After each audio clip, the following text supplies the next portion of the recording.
La semana pasada les decía que arrancamos una serie pequeñita por las vacaciones de Dani de 5 domingos, donde nuestra serie continua de 1 Corintios va a quedar en pausa. Vamos a empezar una serie pequeñita de parábolas, y la semana pasada estudiamos la parábola del tesoro escondido y de la perla de gran valor. Hoy vamos a estudiar la parábola del sembrador. Nano nos leyó hoy toda esa parábola porque es por lo menos la más extensa, no tanto en contenido, sino porque Jesús mismo es quien la interpreta. Entonces hace que la extensión de la parábola sea un poco más larga, y hay un contexto vital para entender esta parábola. Esta parábola ustedes la pueden encontrar en Mateo 13, Marcos 4 y en Lucas, lo cual significa que de todas las parábolas, esta es la más reconocida dentro de los evangelios. Utilizo Lucas nada más porque Lucas tiene elementos que Mateo no los puso, no porque estén mal, sino porque visualizó expresarlos de otra manera. Creo que con Lucas nos ayuda a ser mucho más puntual. Y la segunda razón es porque el pasaje de la semana pasada de la parábola solo está en Mateo, y aprovechando que estamos en parábolas, queremos ir a los otros evangelios. Entonces queremos usar a Lucas esta vez. No vamos a leerla otra vez, vamos a ir por partes, pero la van a tener ahí después conforme vayamos adelantando. Nada más déjenme, para los que no estuvieron la semana pasada y para nosotros, recordar. Dije muchas cosas de las parábolas que no dije que iba a decir, y voy a cumplir mi promesa, pero voy a dar una definición que creo que es sumamente importante. Hay muchas definiciones de una parábola. Es difícil encontrar una ¿verdad? Única. Esta es de John MacArthur y me pareció sencilla. Una parábola es una ingeniosa imagen en palabras sencillas con una profunda lección espiritual. La parábola es una ingeniosa imagen en palabras sencillas con una profunda lección espiritual. Nada más recordar que la parábola tiene un solo significado, no tiene múltiples. ¿Ok? Muy bien. Entonces voy a pedirle que abra su Biblia conmigo y vaya al Evangelio de Lucas, capítulo 8. Y nuestra parábola está desde los versos 4 hasta el 21. Ese es el contexto, del 4 al 21. Para ponerla, antes de leerla y darle la explicación, hay que ponerla en su contexto. Que nada más tengan ahí el texto, vamos a ir avanzando. Vamos a ponerlo en su contexto. Lucas, en el verso 4, nos dice que mucha gente llegó a Jesús. Una gran multitud, dice Lucas 4. Si usted lo ve ahí, dice: habiéndose congregado una gran multitud, y los que de varias ciudades acudían a Jesús, Jesús les enseñó por medio de la parábola. Lo que quiero resaltar ahí es que en el contexto Jesús está hablando a una multitud, mucha gente. Ahora, esa multitud tiene un contexto. En Mateo 13, que es donde está nuestra parábola, está la parábola en el capítulo 13. En el capítulo 12, Jesús tuvo una confrontación con los fariseos. Bueno, tuvo dos. Una en el día de reposo por sanar a una persona, y tuvo otra donde sanó a un endemoniado. En ese contexto, Jesús fue acusado de hacer lo que hacía por el poder de Belcebú, por un demonio. Eso está en Mateo 12, 24. Así que el contexto es que Jesús viene teniendo conflictos con los fariseos cuando Él está dando su mensaje, proclamando el reino de los cielos, y ellos están rechazando, cuestionando el mensaje del Señor. En el caso del capítulo 12 de Mateo, ya hasta están diciendo que quien obra dentro de Él y por Él es el diablo mismo. Así que Jesús lo que hace es salir de ahí, y en Mateo 13, versículo 1, se nos dice que Jesús llegó a una casa. Estando en esa casa, las multitudes comenzaron a llegar. Él sale y la multitud comienza a llegarse y Jesús tiene que subirse a una barca y comenzar a enseñarle a la multitud. Pero ahora en Mateo 13, Jesús no les va a enseñar directamente.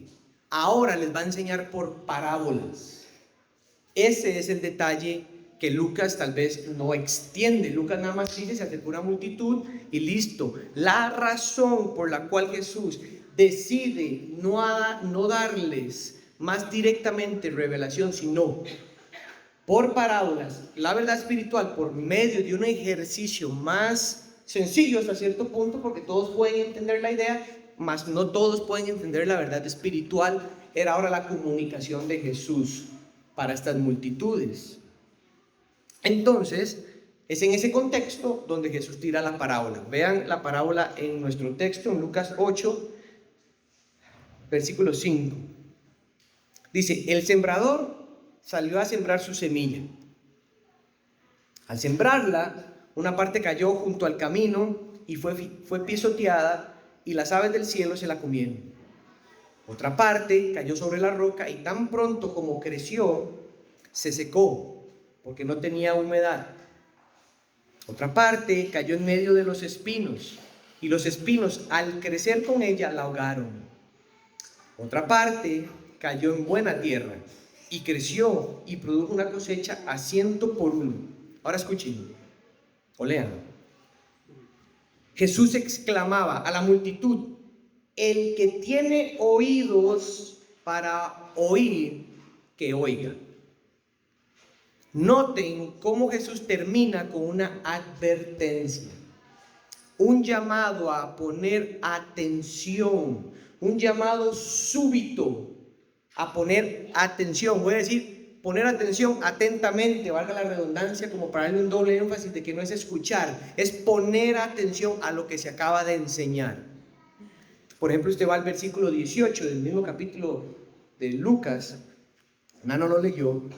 Después de dar la explicación, Jesús en el verso 18 dice, por tanto, como habiendo dicho todo lo anterior, tengan cuidado de cómo oyen. Oigan ese énfasis, tengan cuidado de cómo oyen, porque el que tiene, más le será dado. Y al que no tiene, aunque cree que tiene, se le quitará. Y está la multitud, y verso 19 dice que la mamá de Jesús llega con sus hermanos porque ellos creían que Jesús estaba loco, ¿verdad? Lo que estaba haciendo, eran incrédulos. Y llegan y se acercan y lo van a buscar. Verso 20 le dicen a Jesús, tu madre, tus hermanos están afuera y quieren verte. Y oigan lo que Jesús dice, verso 21, mi madre y mis hermanos son estos, oigan, que oyen la palabra de Dios y la hacen, la ponen por obra, la obedecen, la cumplen. Ese es el llamado a las multitudes. Un llamado a oír atentamente y de cómo se oye. Ese no es el significado, pero esas son palabras importantes. Ok, estamos en el contexto todavía. Ante este llamado general, es sumamente interesante que los discípulos en lo privado se acercaron a Jesús y le pidieron que le explicara la parábola. No las multitudes, los discípulos, como para dar la idea de que había un grupo general y un grupo específico, se acercó. Cuando oyó atentamente, ellos se dieron cuenta que había algo que necesitaban que se explicara, mas no todos fueron. Eso es importante. Verso 9. Sus discípulos le preguntaban qué quería decir esta parábola. ¿Ok? Jesús, verso 10, le responde y le dice, a ustedes, a los discípulos, a ustedes se les ha concedido conocer los misterios del reino de Dios. Aquí la expresión misterios de Dios La palabra misterio no es, en el Nuevo Testamento, en la Biblia, no es una enseñanza secreta, gnóstica, que solo algunos superdotados o iluminados pueden llegar a conocer o entender. Más bien la palabra misterio implica en la Biblia una verdad espiritual que era oculta o que que era oscura o estaba totalmente oculta bajo el antiguo pacto. Pero ahora se ha revelado plenamente en el nuevo pacto. El misterio del reino de los cielos aquí es el Evangelio. La idea de Dios hecho hombre para redimir a los hombres de su pecado a través de su obediencia, muerte, resurrección, glorificación y expander el Evangelio. Todo lo que eso implica, el reino de Dios dado a conocer entre los hombres, eso era un misterio. Algo que en el Antiguo Testamento se tenía idea, podía estar algo oscuro como que podemos imaginarnos, o estaba totalmente oculto para que en el tiempo que Dios determinara eso tuviera sentido y congruencia. Por ejemplo, nunca me gusta hacer esto, ustedes van a tener el texto allá, pero yo voy a moverme un poquito nada más en la carta a los Efesios para que ustedes vean dos ejemplos. En Efesios creo que está el texto ahí, capítulo 3, versos 4 al 6, se nos describe un ejemplo de misterio. Dice Pablo: en vista de lo cual, leyendo, podrán entender mi comprensión del misterio de Cristo, que en otras generaciones no se dio a conocer a los hijos de los hombres, como ahora ha sido revelado a sus santos apóstoles y profetas por el Espíritu. Ok, ¿qué es? A saber, dice Pablo, verso 6, que ese es el misterio, que los gentiles son coherederos y miembros del mismo cuerpo, participando igualmente de la promesa de Cristo Jesús mediante el Evangelio. Un misterio era de que los gentiles serían siempre parte del pueblo del Señor. Eso era oscuro, oculto en su totalidad, pero cuando llegó el Señor eso fue completamente claro. Se le reveló a los apóstoles y se le reveló a los profetas. Eso es un misterio. Otro misterio es, por ejemplo, en el capítulo 6, en la misma carta a los Efesios. Eso es como para escoger una y no andar revoloteando por todo lado. Pero Efesios 6, 19, Pablo dice: oren también por mí, para que me sea dada palabra al abrir mi boca, a fin de dar a conocer sin temor el misterio del Evangelio. ¿Ven? Esa es la misma expresión, la verdad de Dios teniendo comunión con el hombre en pecado a través del Hijo, el Evangelio. Ese es un misterio, y Pablo dice: yo quiero darlo a conocer como tiene que ser. Esas y más verdades fueron las que no son reveladas o completamente claras en el antiguo pacto, pero lo fueron en el nuevo. Ese es el término misterio del reino de los cielos o el reino de Dios que usa Lucas. Ahí podemos ver que Jesús le está hablando de esto a sus discípulos. Pero hay un contraste en el verso 10. Pero a los demás, a las multitudes, que estaban incluidos los fariseos, los escribas que habían cuestionado y que le habían dicho que era por el poder del diablo, esos incrédulos que estaban ahí, pero a los demás les hablo en parábolas. Y aquí está la expresión de juicio: para que viendo no vean y oyendo no entiendan. Esas son palabras del profeta Isaías con la misma expresión que revelan juicio. Juicio. No voy a dar a conocer más las verdades del reino de forma directa hasta que llegue el tiempo, que es cuando después llega el tiempo y él habla más. Pero mientras tanto van a tener ojos, pero no van a ver las realidades espirituales. Van a tener oídos, pero no van a escuchar ni a entender. Ante esa realidad de juicio divino, Dios estaría cerrando la puerta para aquellos que estaban entre las multitudes, que oían y creían que entendían y creían que oían, pero no estaban creyendo. Esa era la advertencia. Mi hermano, esa es la misma advertencia para hoy a Iglesia de la Gracia. Pero ese no es el significado todavía. Es el contexto nada más. El autor de los Hebreos hizo un llamado de advertencia a oír la palabra de Dios. Hebreos 13 creo que va a estar ahí. 12 y 15 dice en advertencia: hermanos, tengan cuidado, hermanos, no sea que alguno de ustedes o en alguno de ustedes haya corazón malo de incredulidad para apartarse del Dios vivo.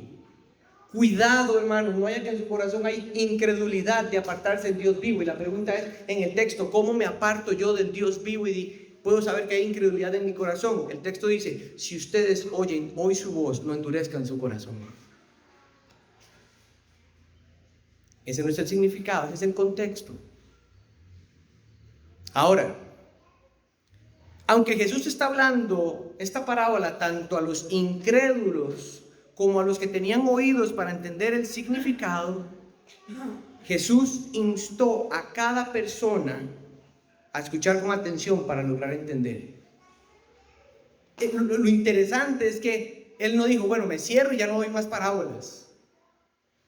No, Él tiró la parábola como tiró el resto, pero el significado solo se lo dio a aquellos que vinieron porque pusieron atentamente atención. Entonces Jesús, aunque está reconociendo que tienen oídos, porque esto no se lo dice a la multitud, eso se lo está diciendo a los discípulos. La multitud no sabe que tienen ojos y no ven, oídos y no oyen. Ellos creen que están viendo, ellos creen que están oyendo. Con este contexto, vamos a leer ahora la explicación de Jesús. Esta es la explicación y la interpretación de Jesús. Verso 11. La parábola es esta: la semilla es la palabra de Dios. Clarísimo, ahí no hay nada más que decir. 12. A aquellos a lo largo del camino son los que han oído, pero después viene el diablo y arrebata la palabra de sus corazones para que no crean y se salven. A aquellos sobre la roca son los que cuando oyen reciben la palabra con gozo, pero no tienen raíz profunda. Creen por algún tiempo y en el momento de la tentación sucumben. Las palabras son muy importantes aquí. Verso 14. La semilla que cayó entre los espinos son los que han oído y al continuar su camino son ahogados por las preocupaciones, las riquezas y los placeres de la vida, y su fruto no madura. Pero la semilla en tierra buena son los que han oído la palabra con corazón recto y bueno, y la retienen y dan fruto con su perseverancia. Antes de hablar del significado de la parábola, déjenme hacernos unas aclaraciones aquí importantes. Número 1, se nos describe que la semilla es la palabra, no se nos describe quién es el sembrador. Eso es lo primero que hay que notar en la parábola. No se nos dice, lo cual significa que él no es importante. El sembrador no tiene ningún asunto aquí. El sembrador puede ser personalmente yo creo que es un predicador, es este contexto, pero puede ser también un creyente que anuncia, está proclamando la palabra del Señor donde sea que esté. Pero no es el punto central de la parábola. Eso es importante, ya van a ver por qué. Lo segundo es que la semilla es la palabra de Dios. Esto es importante porque la semilla, si está siendo sembrada, nos asegura que está en el contexto de predicación, de exposición de la palabra de Dios. 3. El mensaje de la parábola tiene que ver con los terrenos, que los terrenos son o simbolizan el corazón humano. Eso lo vemos en el verso 12, donde dice que el diablo arranca de sus corazones. En el verso 15 dice que reciben la palabra con sus corazones. Los terrenos simbolizan corazones. Verso 4. Cuarta observación. Podemos reconocer que solo uno da fruto. Lo cual nos quiere decir, importante, iglesia, no hay nada de malo con el sembrador, ni con la semilla. No es el sembrador quien no permite que la semilla dé fruto, ni tampoco es la semilla el problema. En todos los terrenos se sembró la misma semilla. No hay nada de malo en ella, el problema está en el terreno. Esas dos son importantes porque, o esta última es importante para nuestro entendimiento. Por un lado, porque si la semilla es la palabra de Dios, no hay nada de malo en ella en cuanto al fruto que da, y no es nuestro deber cambiar la palabra de Dios o adulterarla para que dé el fruto que la iglesia o el hombre o la mujer quiere. No se puede. Si usted está evangelizando a alguien, cuidado de adulterar la palabra del Señor con tal de que dé el fruto que usted quiere. Nosotros los predicadores, como no conocemos los corazones, nosotros predicamos la palabra de Dios como tiene que ser. No la adulteramos, no se puede adulterar. Hay muchas iglesias que han preferido ver frutos, ministerios que ven frutos, pero la predicación es pura basura. No es la semilla del Señor, es adulterio. Y lo que sale de ahí es falsedad. Ese es el cuidado que hay que tener, número uno. Número dos, es que ligado al predicador, es que tenemos que entender que tampoco es asunto de quién predica mejor o no, qué tan habilidoso es, cómo habla, que produce el fruto que solo Dios puede dar. Así que la iglesia tiene que acostumbrarse a no poner los ojos en el predicador, sino en la palabra de Dios y en el mensaje que se presenta. Muchas iglesias prefieren tener ciertos estilos de pastoreo porque se cree que entonces ser pastor es porque habla bien, se conduce bien con el público, o hombres creen, mis hermanos, si alguno de los hombres que están aquí cree que Dios los va a llamar al ministerio porque usted habla bien, usted no está siendo llamado al ministerio. Porque usted tiene la capacidad de ilustrar, Dios no te está llamando al ministerio. Dios llama al ministerio a hombres fieles de carácter que usan su palabra fiel. No es la forma o el temperamento del hombre. Y hoy parece que las iglesias se ven atraídas cuando los pastores o los predicadores son lo que son. Cuidado con eso, eso tiene que aclararse. Habiendo dicho todo este contexto, está la idea de la parábola. La respuesta del corazón a oír la palabra de Dios. Es eso. La parábola trata de la respuesta del corazón al oír la palabra de Dios. Voy a tomar agua.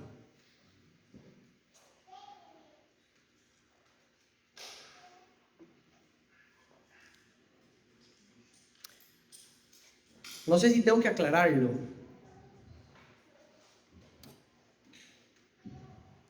Voy a dejar que la exposición del texto siga. Si no, si alguien tiene dudas después puede preguntarme. La respuesta del corazón al oír la palabra de Dios. Vamos a ver 4 tipos de corazones que responden a la palabra predicada. Lo voy a aclarar de una vez mejor. No son 4 creyentes. ¿Ok? No son 4 creyentes. El que tiene oídos, que oiga. Cuidado como usted oye. Iglesia. No son. Vamos a ver el primer corazón, un corazón incrédulo. Segundo corazón, un corazón superficial. Tercer corazón, un corazón mundano. Y el último es un corazón perseverante. Verso 5 y el verso 12 nos describen el corazón incrédulo. Verso 5. El sembrador salió a sembrar su semilla. Al sembrarla, una parte cayó junto al camino. Eso es, junto al camino, y fue pisoteada, y las aves del cielo se la comieron. Verso 12. Aquellos a lo largo del camino son los que han oído, pero después viene el diablo y arrebata la palabra de sus corazones para que no crean y se salven. Este terreno Es el cuadro de un corazón que es impermeable a la verdad bíblica.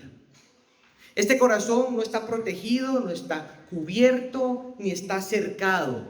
Hay todo tipo de tránsito que pasa por encima de este corazón. Este corazón permite que cualquier malvado pase por él. Nunca es abonado ni cultivado por las convicciones bíblicas ni por las convicciones. Nunca se ve a sí mismo. Nunca tiene un honesto arrepentimiento de las cosas que hace, que piensa o desea. Este corazón está tan endurecido contra la dulzura de la gracia divina como también de todo juicio. Pero noten que Jesús dice que viene el diablo y arrebata la palabra de su corazón para que no crea y se salve. Mis hermanos, algo que debe quedar claro es que nosotros cuando nos reunimos como iglesia no podemos pensar que el diablo y sus artimañas se quedan allá afuera. Más bien es en estos momentos donde la palabra de Dios es predicada que con toda fuerza intenta cegar, tapar, obstaculizar los corazones para que no reciban la palabra de Dios como lo que es, palabra del Dios vivo y verdadero, para que no se arrepientan de sus pecados, ni para que sean rescatados de sus pecados, sino más bien los distrae, los apereza, embota su mente, los llena de orgullo, prejuicio. Están cuestionando mientras oyen, dudan mientras piensan, siempre tienen comentarios de resistencia a la verdad de Dios, siempre tienen pensamientos de incredulidad acerca de la verdad de Dios, se resisten a obedecer lo que sus mentes no entienden o lo que sus sentimientos no aprueban. Solo obedecen lo que creen que sus mentes deben entender o lo que sus sentimientos digan que es bueno. Este corazón se resiste a una obediencia gozosa. Siempre la ve con incredulidad.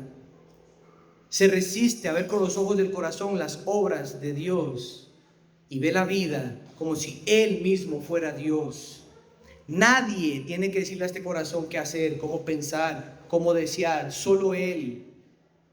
Y más se va endureciendo a la palabra del Evangelio, a Dios y a las cosas de Dios. Ese es el corazón incrédulo. El segundo corazón es el corazón superficial. Verso 6 y el verso 13. Verso 6. Otra parte cayó sobre la roca y tan pronto como creció, se secó porque no tenía humedad. Verso 13. Aquellos sobre la roca son los que, cuando oyen, reciben la palabra con gozo, pero no tienen raíz profunda. Creen por algún tiempo y en el momento de la tentación sucumben. Este terreno es descrito como con una capa delgadita de tierra que parece que hay tierra, pero lo que está debajo es un montón de tierra. No hay profundidad en ese corazón. Parece que está abonado, pero no lo está. Este ilustra el corazón de una persona de poca profundidad, pero que responde inmediatamente. Esta persona responde superficialmente al Evangelio, emocionalmente, rápido al Evangelio, pero se aparta de la fe, se desvanece y después no continúa. Este corazón nos describe la respuesta que muchos tienen a la predicación del Evangelio. Son claramente el contraste diferente a los de corazón incrédulo, porque estos parecen receptivos, pueden mostrar interés por las cosas de Dios y el Evangelio. Hermanos, hay una de las cosas más terribles que hay es cuando hacemos de la emocionalidad la marca del genuino arrepentimiento. Eso es un peligro. O lo mismo es confundir la quietud de espíritu como la incredulidad o la dureza de corazón. Notemos que Jesús dice que este corazón lo recibe con gozo, claramente. no es el fruto del Espíritu. Para que quede claro. Este no es el Espíritu, el fruto. Este no es el gozo del Espíritu. El gozo aquí es la palabra que explica la respuesta entusiasta que tienen. La respuesta superficial que tienen. No confundas el gozo con una respuesta superficial. Esta es una respuesta y parece gozo, pero no es gozo. Este corazón superficial, mis hermanos, no toma el costo de seguir al Señor y perseverar. Más bien se deleita en la emoción, le gusta sentir mucho. Y no hay nada malo con las emociones son buenas. Pero el punto es que este corazón puede sentir en ese gozo, en esa respuesta inmediata, puede sentir hasta alivio momentáneo. Siente que camina y experimenta a Dios. Pueden haber lágrimas cuando canta, pueden haber palabras cristianas cuando habla. Este corazón puede crecer por un tiempo, dice el Señor, o creer por un tiempo, perdón. Dice la expresión, creen por un tiempo. Así como gozo no es el fruto del Espíritu, aquí creen o creer no es fe genuina. No está comunicando ni fe genuina, no está comunicando conversión genuina, no está comunicando arrepentimiento verdadero. Está describiendo que son intelectualmente receptivos. Afirman lo que pueden estar oyendo. Hasta pueden verse demasiado o bastante devotos o apasionados. El Evangelio de Marcos les llama, son temporales. Este corazón, como les dije, sabe hablar cristiano, sabe cosas cristianas, cree que entiende la vida desde la perspectiva de Dios, pero es demasiado simplista, demasiado superficial. Así que no es el asunto de si esta fe caerá, es más bien cuándo es que esta fe va a caer. Y es cuando Jesús dice, y en el momento de la tentación sucumbe. Marcos dice, viene la aflicción o la persecución por causa de la palabra y se apartan de ella.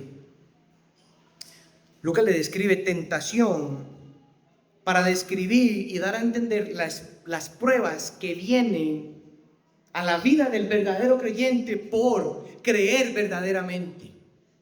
Cada corazón que responde verdaderamente a la palabra de Dios va a enfrentar un tiempo de prueba. Ese corazón va a pasar por un tiempo de prueba. El punto es que este corazón,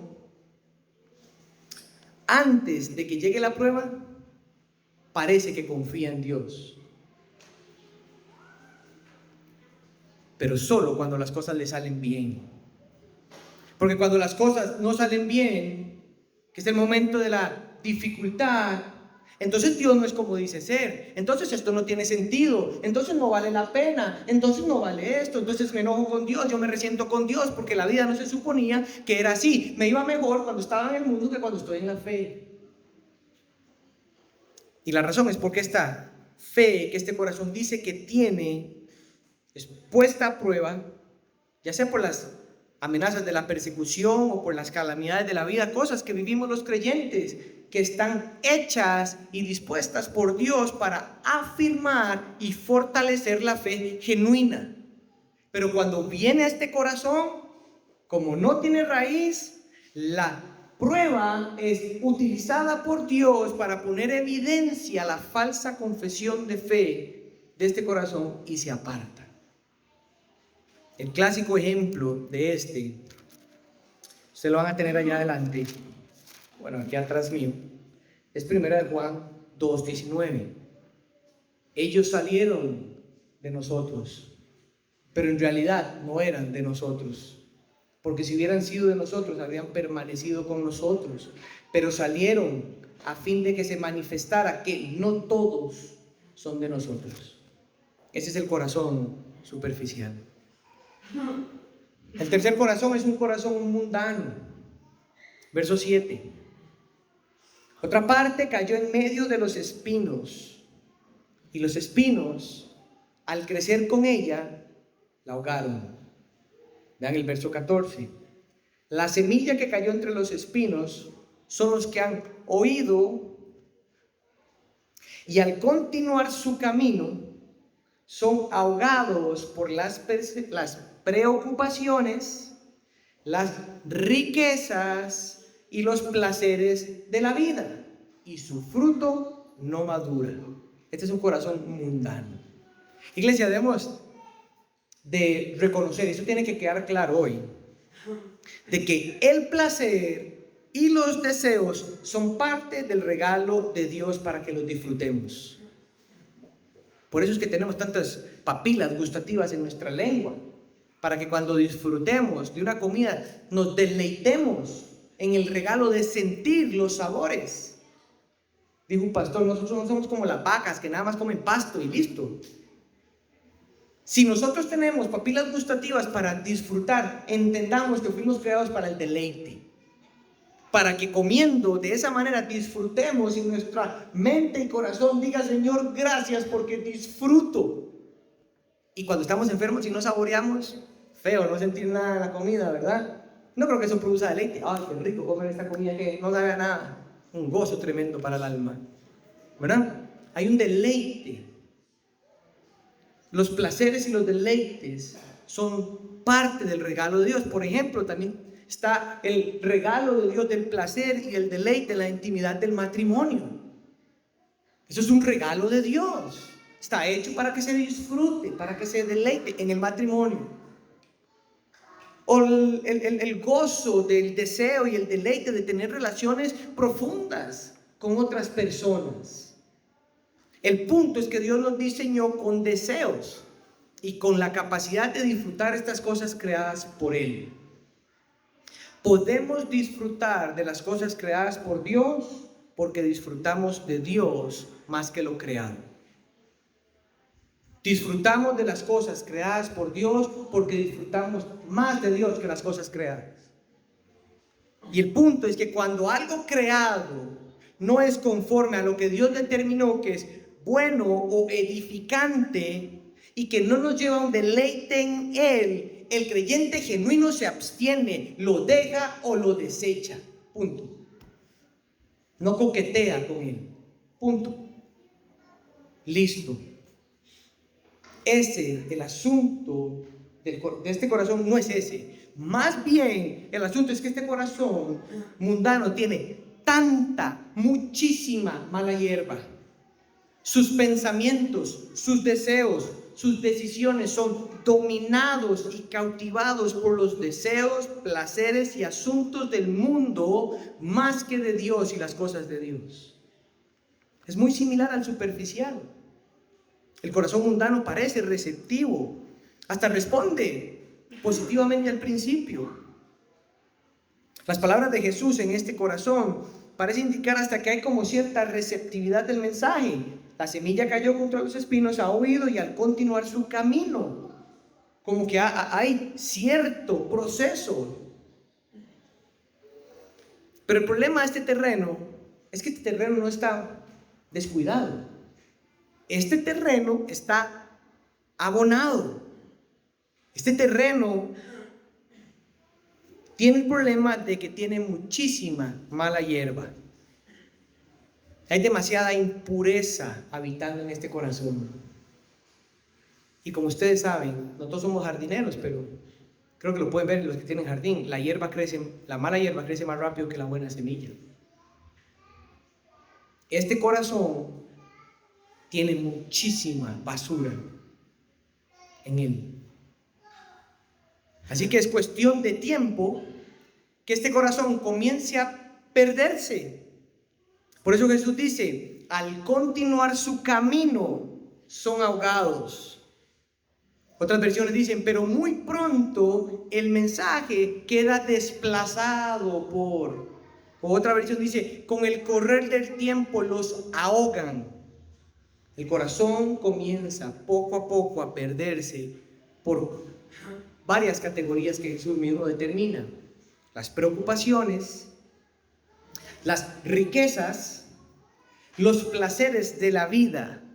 Y dice Jesús, y su fruto no madura. En Marcos 4:18 dice, las preocupaciones del mundo, el engaño de las riquezas y los deseos de las demás cosas. Cualquier otra cosa que sea más que Dios, este corazón lo abraza. Este corazón pasa escuchando la palabra de Dios, pero está más preocupado de hacia dónde va o qué va a suceder, en vez de confiar en el Señor. Mi hermano, la preocupación es pecado delante de Dios. Eso no significa que Dios no tenga nada que decir, pero las preocupaciones son pecado delante de Dios. La preocupación es la clara evidencia que nosotros damos de que Dios no es fiel como dice que es, que Él no hace lo que Él dice que prometió hacer. La preocupación lo que me dice es que yo tengo que hacer algo para asegurarme lo que yo no quiero perder o lo que quiero tener. La preocupación es cualquier pensamiento creado por algo que usted ama o quiere tener o atesora, que le da miedo perderlo o no tenerlo, pero que gana campo en su corazón y no es Dios, su palabra y su carácter. Cualquier cosa. Por eso Jesús habla de preocupaciones de la vida. Después habla de las riquezas. En el caso de Marcos, el engaño, las riquezas. Esas son las categorías que Jesús determinó que capturan, someten, influencian, dominan, controlan y dan sentido a este corazón mundano. Las riquezas, el engaño que hay en ellas, la idea de que yo entre más tenga, más generoso soy. Que cuando yo tenga, voy a tener esto.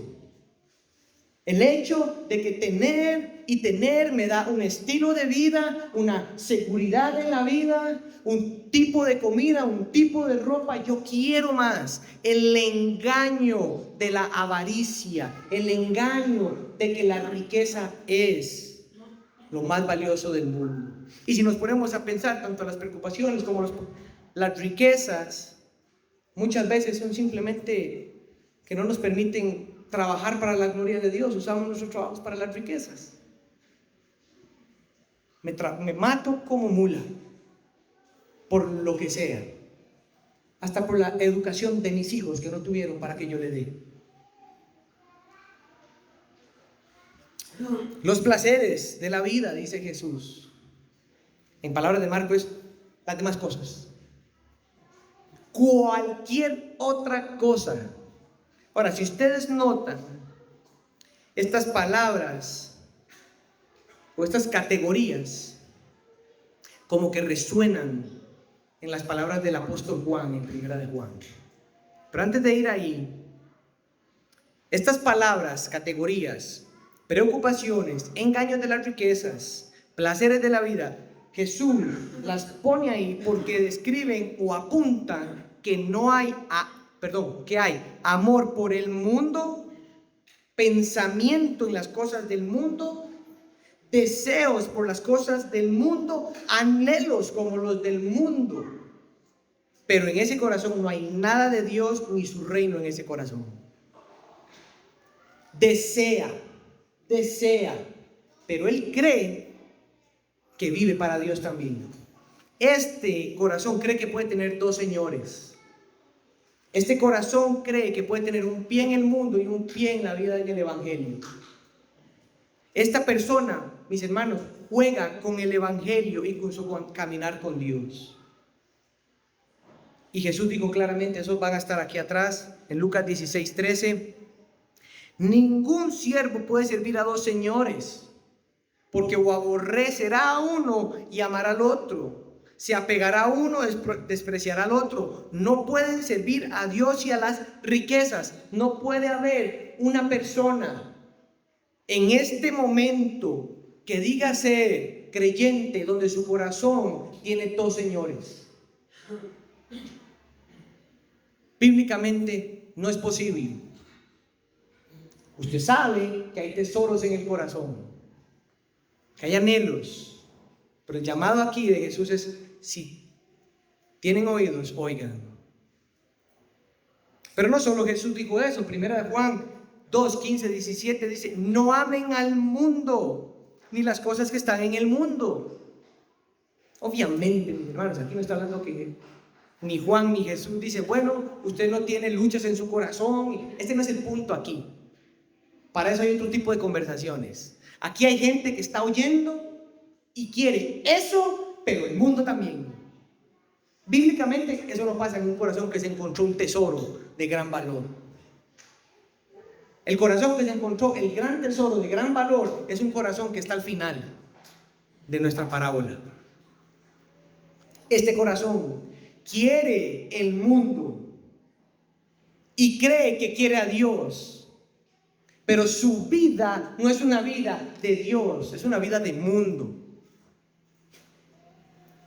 Juan dijo: no amen las cosas del mundo y las que están en el mundo. Y aquí está categóricamente, Juan es clarísimo: si alguien ama al mundo, el amor del Padre no está en él. O sea, usted no es creyente. Punto. Así es Juan. Si alguien ama, el amor es que domina todo mi ser, le da sentido a todo. Si yo pierdo mi trabajo, todo se me desborona. Si yo pierdo eso, todo se me desborona. Si yo no tengo lo que yo anhelo, todo se me desborona. Eso es amar el mundo. Si aman al mundo, el amor del Padre no está en usted, porque todo lo que hay en el mundo, y oigan cómo Juan utiliza palabras similares a las de Jesús: la pasión de la carne, la pasión de los ojos y la arrogancia de la vida, ¿saben qué? No proviene del Padre, sino del mundo. Entonces, aquí el corazón tiene que discernir cuáles son deseos y placeres conforme a Dios y cuáles no. Santiago 4:4 argumenta de manera similar: oh almas adúlteras, ¿no saben ustedes que la amistad del mundo es enemistad con Dios? Entonces, si alguien quiere ser amigo del mundo, sepa que es enemigo de Dios. Este corazón mundano ama el mundo, sus cosas, sus ideas, el sistema de valores.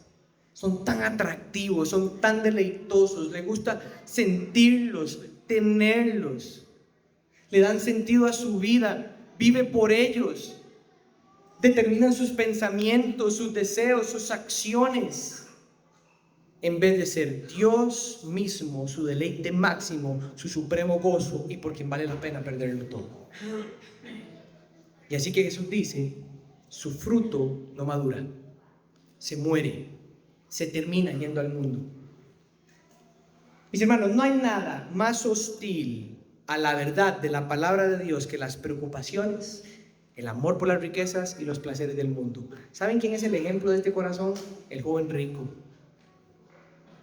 Mateo 19:22. Este muchacho, hombre, tuvo delante de él al Salvador, lo llamó, le habló a su corazón. Él tuvo de frente al reino de Dios, las glorias celestiales, pero prefirió el mundo y toda la falsedad que hay en él. Ese es el corazón mundano. Número 4, el corazón perseverante. Verso 8. Y otra parte cayó en tierra buena y creció y produjo una cosecha a 100 por 1.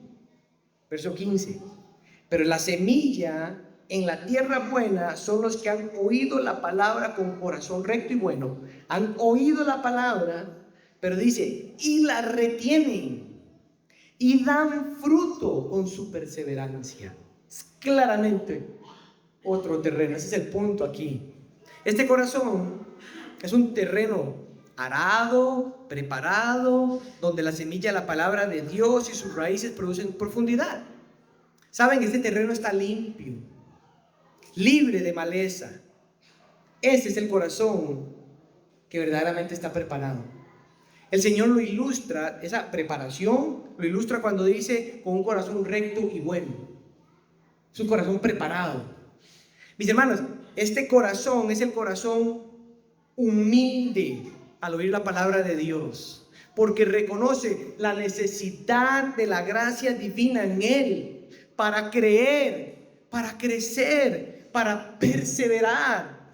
Este corazón es el que se arrepiente de sus pecados todos los días sin temor y con confianza en el carácter de Dios. Este es el corazón que mortifica el pecado en su mente, en sus deseos y sus acciones en dependencia del Espíritu y bajo la autoridad de la palabra de Dios. Este es el corazón que reconoce que el señorío de Cristo es lo mejor para su vida y sus palabras son la única fuente de verdad y guía para una vida con verdadero propósito. Este es el corazón que cuando viene a la iglesia, viene con sed de oír a Dios hablar. Habla, oh Dios, esa fue la canción que cantamos. Habla, oh Dios, porque yo necesito que hables. Señor, si no hablas a mi corazón se endurece. Señor, si no hablas y me guías, no sé cómo guiar a mi familia, no sé cómo ser fiel, no sé cómo guardarme puro, no sé cómo alejarme de la mundicia. Señor, ayúdame, abre mis oídos. Ese corazón viene aquí necesitado. Ese corazón no viene con prejuicios o indisposición ni pereza. Ese corazón se sienta con la necesidad de que Dios le ayude para poder vivir de una manera santa, piadosa, en todas las áreas de su vida y en todos los momentos de su vida. Noten si es de tal manera un corazón preparado que Jesús dice que no solo oye, sino que la retiene. Otra expresión dice la recibe, la entiende, dice Marcos y Mateo. La retiene, la recibe, la entiende. Esto es una fe genuina. Indica el asirse con tenacidad a la verdad y perseverar en la fe. Este corazón ora el Salmo 119, 18. Señor, abre mis ojos para que vea las maravillas de tu ley. Abre mis ojos para que vea. Este corazón, mis hermanos, el retenerlo, recibirlo y entender lo que oye, implica que pone en práctica lo que escucha.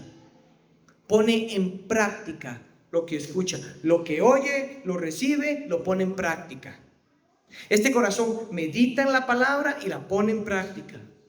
Este corazón practica lo que escucha y eso indica que sus pensamientos y sus deseos se reflejan y se ven en sus acciones, en sus decisiones, en sus palabras, y eso quiere decir que lo entendió, que la recibió y que la retiene. Este no es un corazón que proclama cosas y vive otras cosas. Esos son los tres primeros corazones. Este es un corazón que habla porque cree, hace porque atesora. Y al que ama y atesora, ese corazón es al Dios vivo y verdadero. Santiago 1, 21 al 24 dice: reciban con humildad la palabra implantada. Reciban con humildad la palabra implantada. Oigan, que es poderosa para salvar sus almas. Reciban ustedes con humildad la palabra implantada que es poderosa para salvar sus almas. ¿Y cómo? Sean hacedores de la palabra. No solamente oidores. ¿Saben por qué? Porque el oidor se engaña a sí mismo. El que oye cree que pone en práctica. Pero la realidad es que simplemente oye y ya se olvida después. Jesús dice que este corazón retiene la palabra, que la pone en práctica. Y noten que dice, ha oído, la retiene y da fruto con su perseverancia. En el verso 8 dice que 100 por 1. Ustedes han visto 10, 30.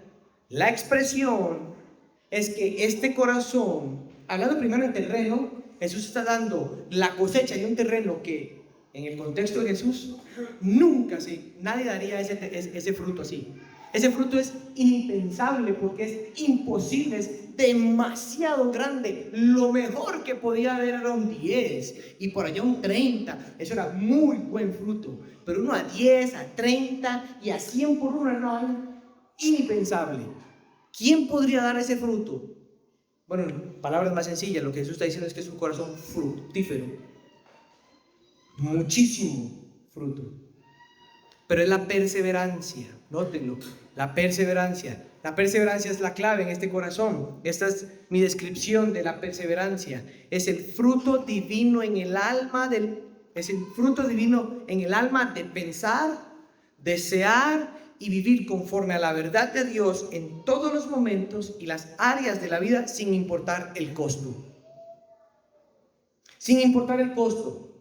La perseverancia es yo he recibido algo, yo creo algo y yo vivo en pos de eso. Sin importar el costo, si lo pierdo todo, yo persevero, porque vale la pena hablar la verdad, vale la pena pensar de manera íntegra, vale la pena desear cosas conforme a Dios, vale la pena vivir y obedecer lo que Dios ha dicho que eso es bueno, sin importar el costo. Si me quedo sin trabajo, si me quedo sin amigos, inclusive si mi esposa o mi esposo deciden abandonarme por amor a la verdad, yo persevero. Ese es el punto aquí. El fruto es enorme. Y el fruto de este corazón, obviamente, pueden haber muchas expresiones, pero uno de esos es el fruto del Espíritu. Este corazón va a tener amor, va a tener así el gozo verdadero, va a tener paz, paciencia, dominio propio, benignidad, fidelidad, mansedumbre, dominio propio, todo lo va a tener. Pero también el fruto aquí es toda expresión tangible del Evangelio. Arrepentimiento, es un corazón que se arrepiente. Santidad, es un corazón que sabe y desea vivir con propósito, guardando su vida, porque entiende que Él, todo Él, es instrumento para la gloria de Dios y desea vivir en santidad, en obediencia. Procura depender del Señor para poner en práctica lo que el Señor ha dicho claramente, lo que es bueno. Crece en servicio, todo tipo de fruto. El punto es que este corazón persevera. Un corazón persevera. Y podríamos resumirlo en carácter y en obras. Y en un corazón fructífero, que se ve en perseverancia, en carácter y en obras, lo que Jesús está diciendo, esa es la verdadera fe en ese corazón. Noten que no es el fruto, es la perseverancia. La perseverancia es la señal genuina, verdadera, de que hay fe genuina. No es el fruto, porque los 2 de 3 primeros corazones parecieron que daban fruto. Nosotros confundimos el fruto como que viene a la iglesia. Oh, viene a la iglesia, eso es un fruto. Bueno, ya vimos que no necesariamente. Oh, él cree en Dios. Bueno, los demonios también creen y tiemblan. El punto de Jesús no es el fruto. El punto de Jesús es la perseverancia. Es el corazón capturado por el reino de Dios, que cuando vengan las dificultades, lo que sea que venga, ese corazón persevera. Y la perseverancia no es que se ve el hombre o la mujer fuerte, más bien todo lo contrario. Se ve débil, necesitado, urgente de ayuda. Iglesia, esta parábola nos habla la respuesta de oír la palabra de Dios desde los corazones. Así que quiero reflexionar en algunas cosas. Número 1, nadie tiene el corazón perseverante. ¿Ok? Lo que quiero decir es que todos los que estamos en Cristo hoy teníamos el corazón de piedra, el corazón muerto. Dios es quien cultiva el corazón para que reciba su palabra. Dios es el que da el corazón nuevo y vivo. La obra de este corazón último es de Dios, no de nadie. ¿Ok? Eso es lo primero.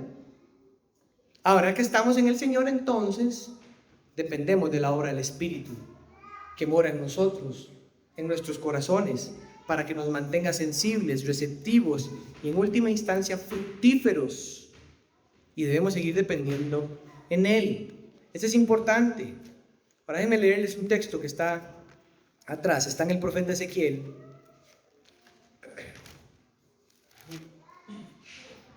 Es un texto importante, Ezequiel 36, verso 25 al 27, para que ustedes vean qué es lo que Dios hace. El corazón perseverante, Dios lo produce, Dios lo obra a través de su espíritu. Verso 25 del capítulo 36 de Ezequiel. Entonces Dios hablando: los rociaré con agua limpia y quedarán limpios de toda su inmundicia y de todos sus ídolos. Los limpiaré. Yo prepararé el corazón. Además, les daré un corazón nuevo y pondré un espíritu nuevo dentro de ustedes. Quitaré de su carne el corazón de piedra y les daré un corazón de carne. Pondré dentro de ustedes mi espíritu y haré que anden en mis estatutos y que cumplan cuidadosamente mis ordenanzas. Es este texto el que da sentido al corazón perseverante, porque es Dios quien obra, lo cual quiere decirnos que no es nuestro deber determinar si alguien tiene un corazón incrédulo, superficial. Eso solo Dios lo sabe. Lo que debe quedar claro es que la palabra nos llama a tener una actitud a oír la palabra de Dios. O sea, que cuando venimos a oír la palabra de Dios, mi hermano, mi hermana, no venimos pensando en otros. Vienes necesitado a poner atención a la palabra de Dios para vos mismo. Venir aquí y escuchar para que otro escuche, eso es un autoengaño. El estado del corazón le corresponde al Señor, lo que acabo de decir, pero por los frutos y la perseverancia es que podemos saber si alguien es verdaderamente regenerado. Son los frutos. Y el fruto toma paciencia. Hay que ver qué pasa. Entonces el engaño es que la persona hace una confesión de fe y dice: oh, ya es algo. No, para nada. ¿Cómo yo sé? Por los frutos. Una confesión de fe no dice nada. Los frutos dicen mucho. Hemos convertido entonces el fruto como la confesión de fe. Entonces está esa mentira de la oración de fe. Fruto, perseverancia, se ve, carácter, obras, pensamientos, deseo. ¿Y saben qué es lo más interesante? Que el fruto se ve distinto en cada creyente. No se ve de la misma manera. Entonces, no es nuestro deber utilizar esta parábola para decir: oh, ahí va el terreno incrédulo, ¿verdad? No. Porque si usted hace eso, probablemente usted es el que tiene el terreno superficial. Pero tampoco es tomar lo que Dios ha determinado como lo que es y tratar de hacerlo más dulce. Jesús le habló a multitudes y este fue el punto. Iglesia, ¿cuál es tu corazón delante de la palabra de Dios predicada? ¿Cómo vienes a la iglesia a oír la palabra de Dios? Iglesia, pídele al Señor que su reino esté en tu corazón. Pídele que te dé la gracia sobreabundante para oír, creer, crecer y perseverar, dando fruto para su gloria en todas las áreas y momentos de tu vida. Y si estás aquí y reconoces que tienes los 3 primeros terrenos, arrepiéntete. Si has tenido un corazón incrédulo, superficial o mundano, reconoce que necesitas de Él y su perdón, de su gracia y de su poder, para vivir solo para Él, disfrutando de su palabra. Este corazón perseverante es el corazón que se encontró un tesoro o una perla de gran valor y se dio cuenta que valía la pena perderlo todo por obtenerlo. Iglesia, que el que tiene oídos para oír, que oiga. Amén. Señor, queremos darte las gracias por tu palabra. Queremos pedirte, oh Dios Santísimo, que obres en nuestros corazones la necesidad que tengamos. Gracias, porque solo tú conoces los corazones de los que están hoy aquí. Tu palabra cumplirá el propósito por el cual tú la das. Es mi oración que fortalezcas a los creyentes que están hoy aquí en ti. Es mi ruego, Señor, de que salves a los corazones perdidos que están aquí y les des el regalo del reino de los cielos. Queremos cantar con gratitud, pero también reconociendo la actitud muchas veces de nuestro corazón. Gracias, Señor, por tu palabra, gracias por tu obra y gracias porque tuyo es el reino, tuya es la gloria, y en tu nombre te lo pedimos. Amén y amén.